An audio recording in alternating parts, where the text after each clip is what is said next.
creates the Silmarils. And we also learn how Melkor, who would later become Morgoth, desired them. And there's some interesting interaction between the two.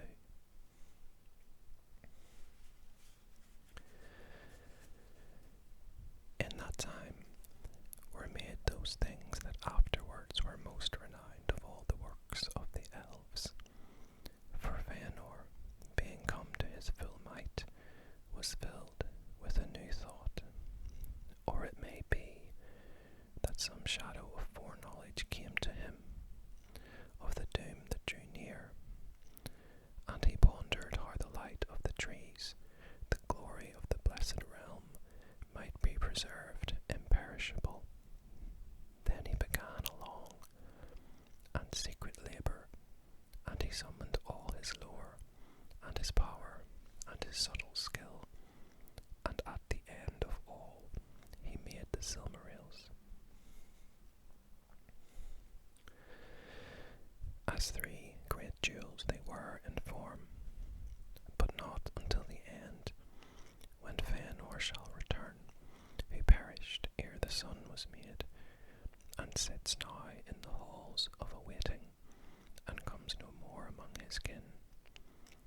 Not until the sun passes and the moon falls shall it be known of what substance they were made.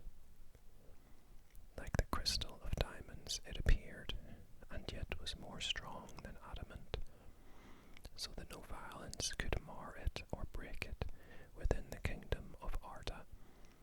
Yet that crystal was to the Silmarils, but as is the body to the children of Iluvatar, the house of its inner fire, that is within it, and yet in all parts of it, and is its life.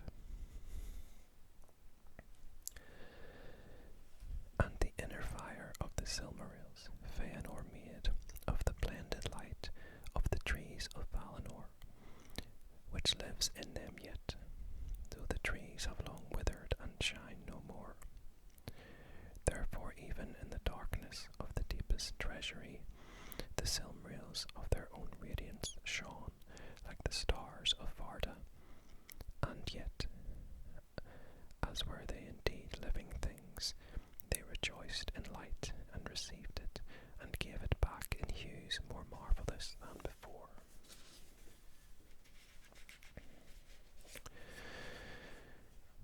All who dwelt in Aman were filled with wonder and delight at the work of Feanor, and Varda hallowed the Silmarils, so that thereafter no mortal flesh, nor hands unclean, nor anything of evil will, might touch them, but it was scorched and withered, and Mandos foretold that the fates of Arda, earth, sea, and air lay locked within them. The heart of Feanor was fast bound to those things that he himself had made. Then Melkor lusted for the Silmarils, and the very memory of their radiance was a gnawing fire in his heart. From that time forth, inflamed by this desire, he sought ever more eagerly how he should destroy Feanor, and end the friendship of the Valar and the elves. But he dissembled his purposes with cunning, and nothing of his malice could yet be seen in the semblance that he wore. Long was he at work, and slow at first, and barren was his labour. But he that sows lies, in the end shall not lack of a harvest, and soon he may rest from toil. Indeed, while others reap and sow in his stead, ever Melkor found some ears that would heed him, and some tongues that would enlarge what they had heard, and his lies passed from friend to friend, as secrets of which the knowledge proves the teller wise. Bitterly did the Noldor atone for the folly of their open ears in the days that followed after. When he saw that many leaned towards him, Melkor would often walk among them, and amid his his fair words, others were woven so subtly that many who heard them believed in recollection that they arose from their own thought. Visions he would conjure in their hearts of the mighty realms that they could have ruled at their own will, in power and freedom in the east, and then whispers went abroad that the Valar had brought the Eldar to Aman because of their jealousy, fearing that the beauty of the Quendi and the Maker's powers that Iluvatar had bequeathed to them would grow too great for the Valar to govern. As the elves waxed and spread over the wide lands of the world.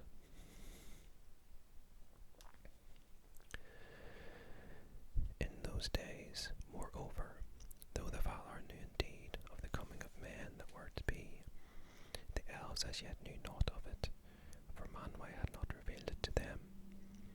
But Melkor spoke to them in secret of mortal men, seeing how the silence of the Valar might be twisted to evil. Little he knew yet concerning men, for engrossed with his own thought in the music, he had paid small heed to the third theme of Iluvatar. But now the whisper went among the elves that Manwë held them captive, so that men might come and supplant them in the kingdoms of Middle-earth. For the Valar saw that they might more easily sway this short-lived and weaker race, defrauding the elves of the inheritance of Iluvatar. Small truth was there in this, and little of the Valar ever prevailed to sway the wills of men, but many of the Noldor believed, or half-believed, the evil words. Thus, ere the Valar were aware, the peace of Valinor was poisoned. The Noldor began to murmur against them, and many became filled with pride, forgetting how much of what they had and knew came to them in gift from the Valar. Fiercest burned the new flame of desire for freedom and wider realms in the eager heart of Feanor, and Melkor laughed in his secrecy, for to that mark his lies had been addressed, hating Feanor above all, and lusting ever for the Silmarils. But these he was not suffered to approach, for though at great feasts Feanor would wear them, blazing on his brow, at other times they were guarded close, locked in the deep chambers of his hoard in Tirion. For Feanor began to love the Silmarils with a greedy love, and grudged the sight of them to all, save to his father and his 7 sons. He seldom remembered now that the light within them was not his own. High princes were Feanor and Fingolfin, the elder sons of Finwë, honoured by all in Aman, but now they grew proud and jealous, each of his rights and his possessions. Then Melkor set new lies abroad in Eldamar, and whispers came to Feanor that Fingolfin and his sons were plotting to usurp the leadership of Finwë and of the elder line of Feanor, and to supplant them by the leave of the Valar. For the Valar were ill-pleased that the Silmarils lay in Tirion, and were not committed to their keeping. But to Fingolfin and Finarfin it was said, "Beware, small love has the proud son of Miriel ever had for the children of Indus. Now he has become great, and he has his father in his hand. It will not be long before he drives you forth from Duna." And when Melkor saw that these lies were smouldering, and that pride and anger were awake among the Noldor, he spoke to them concerning weapons, and in that time the Noldor began the smithying of swords, and axes and spears. Shields also they made, displaying the tokens of many houses and kindreds that vied one with another, and these only they wore abroad, and of other weapons they did not speak, for each believed that he alone had received the warning. And Feanor made a secret forge, of which not even Melkor was aware, and there he tempered fell swords for himself and for his sons, and made tall helms with plumes of red. Bitterly did Matan rue the day when he taught to the husband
speak for all our people, as if he were king. Thou it was who long ago spoke before the Quindi, bidding them accept the summons of the Valar to Aman. Thou it was that led the Noldor upon the long road through the perils of Middle-earth to the light of Eldamar. If thou dost not now repent of it, 2 sons at least thou hast to honour thy words. But even as Fingolfin spoke, Feanor strode into the chamber, and he was fully armed, his high helm upon his head, and at his side a mighty sword. So it is, even as I guessed, he said, my half-brother would be before me with my father, and in this, as in all other matters. Then turning upon Fingolfin, he drew his sword, crying, Get thee gone, and take thy due place. Fingolfin bowed before Finwë, and without word or glance to Feanor, he went from the chamber, but Feanor followed him. And at the door of the king's house he stayed him, and the point of his bright sword he set against Fingolfin's breast. See, half-brother, he said, this is sharper than thy tongue. Try but once more to usurp my place, and the love of my father, and maybe it will rid the Noldor of one who seeks to be the master of thralls. These words were heard by many, for the house of Finwë was in the great square beneath the Mindon. But again Fingolfin made no answer, and passing through the throng in silence, he went to seek Finarfin, his brother.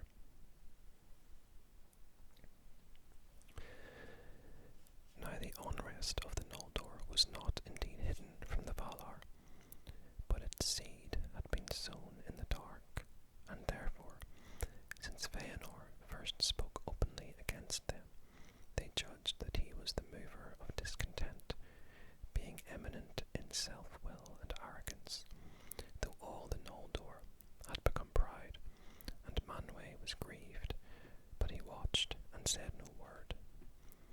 The Valar had brought the Eldar to their land freely, to dwell or to depart, and though they might judge departure to be folly, they might not restrain them from it. But now the deeds of Feanor could not be passed over, and the Valar were angered and dismayed, and he was summoned to appear before them at the gates of Valmar, to answer for all his words and deeds. There also were summoned all others who had any part in this matter or any knowledge of it, and Feanor, standing before Mandos in the Ring of Doom, was commanded to answer all that was asked of him. Then at last the root was laid bare, and the malice of Melkor revealed, and straightway Tulkas left the council to lay hands upon him and bring him again to judgment. But Feanor was not held guiltless, for he it was that had broken the peace of Valinor and drawn his sword upon his kinsman. And Mandos said to him, Thou speakest of thraldom. If thraldom it be, thou canst not escape it, for Manwë is king of Arda, and not of Aman only, and this deed was unlawful, whether in Aman or not in Aman. Therefore this doom is now made. For 12 years thou shalt leave Tirion, where this threat was uttered. In that time take counsel with thyself, and remember who and what thou art. But after that time this matter shall be set in peace and held redressed, if others will release thee. Then Fingolfin said, I will release my brother. But Feanor spoke no word in answer, standing silent before the Valar. Then he turned and left the council and departed from Valmar. With him into banishment went his 7 sons, and northward in Valinor they made a strong place and treasury in the hills, and there at Formenos a multitude of gems were laid in hoard, and weapons also, and the Silmarils were shut in a chamber of iron. Thither also came Finwë the king, because of the love that he bore to Feanor, and Fingolfin ruled the Noldor in Tirion. Thus the lies of Melkor were made true in seeming,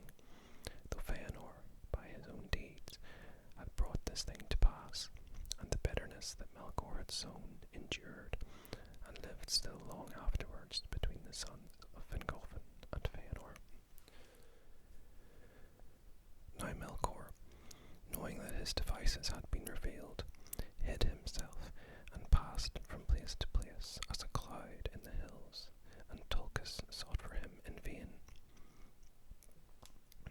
Then it seemed to the people of Valinor that the light of the trees was dimmed, and the shadows of all standing things grew longer and darker in that time. It is told that for a time Melkor was not seen again in Valinor, nor was any rumour heard of him, until suddenly he came to Formenos and spoke with Feanor before his doors. Friendship he feigned with cunning argument, urging him to his former thought of flight from the trammels of the Valar, and he said, Behold the truth of all that I have spoken, and how thou art banished unjustly. But if the heart of Feanor is yet free and bold as were his words in Tirion, then I will aid him and bring him far from this narrow land. For am I not Vala also? Yea, and more than those who sit in pride in Valimar. And I have ever been a friend to the Noldor, most skilled and most valiant of the people of Arda.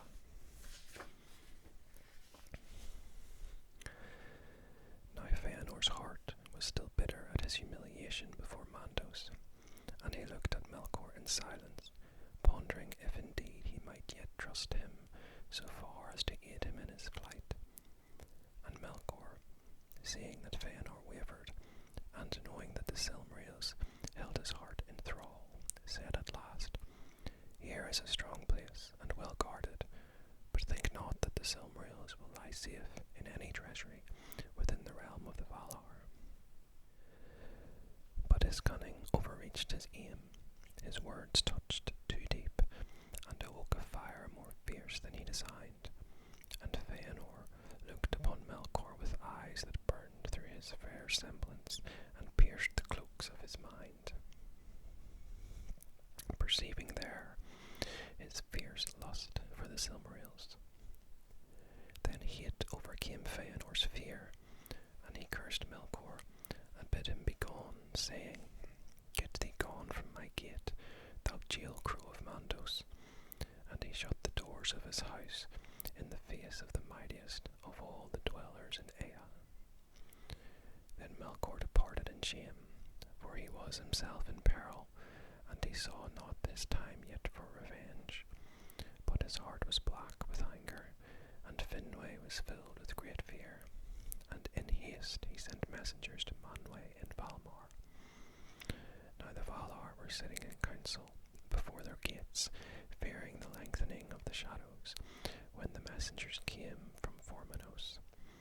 At once Orome and Tulkas sprang up, but even as they set out in pursuit, messengers came from Eldamar, telling that Melkor had fled through the Calacaria, and from the hill of Duna the elves had seen him pass in wrath as a thundercloud, and they said that thence he had turned northward, for the Teleri in Alqualonde had seen his shadow going by their haven towards Araman.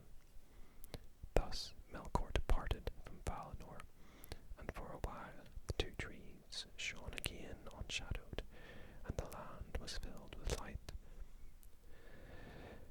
But the Valar sought in vain for tidings of their enemy, and as a cloud far off that looms ever higher, borne upon a slow, cold wind, a doubt now marred the joy of all the dwellers in Aman, dreading they knew not what evil that yet might come.